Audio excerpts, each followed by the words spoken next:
గారు అలాగే మెదక్ జిల్లా తూఫ్రాన్లో అనుమతులు వైద్య అర్హతలు లేకుండా చికిత్స అందిస్తున్నట్లుగా ఆరోపణలు ఎదుర్కొన్న చికిత్స కేంద్రంపై వైద్య శాఖ దాడులు నిర్వహించి ఆసుపత్రిని సీజ్ చేసింది.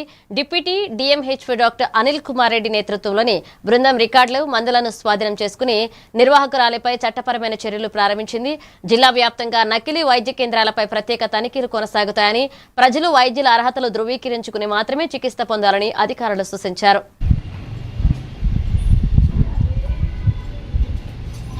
ఇప్పుడు మీరు అక్కడ ఇప్పుడు వచ్చిన మన దగ్గర పేషెంట్ వాళ్ళు ప్రిస్క్రిప్షన్ రాసిచ్చారు.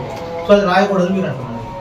ఒక డాక్టర్గా మనకి ఇక్కడ ఇదే ఇక్కడ మనకి అక్కడ చూస్తారు కదా సార్, బీపీ ఎక్కువ ఉందంటే అట్లా చూసుకొని పంపిస్తారు. పెద్ద మనుషులాగా తెలుసు, చాలా మంది చుట్టుపక్కల ఉంది.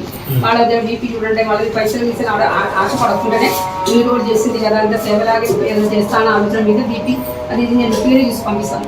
గవర్నమెంట్ ఇక హైదరాబాద్ కొన్ని ఇంజెక్షన్స్ నూరోకైడ్ ఇంజెక్షన్ అవన్నీ ఇస్తారు కదా, రాస్తే 5 ఇంజెక్షన్ రాస్తే ఆల్టర్నేట్ డే ఈమెయిల్ రాసిన ప్రిస్క్రిప్షన్ పేపర్ చూసుకుంటూనే ఇంజెక్షన్ చూసి ఐఎంఐ చూసుకుంటూ.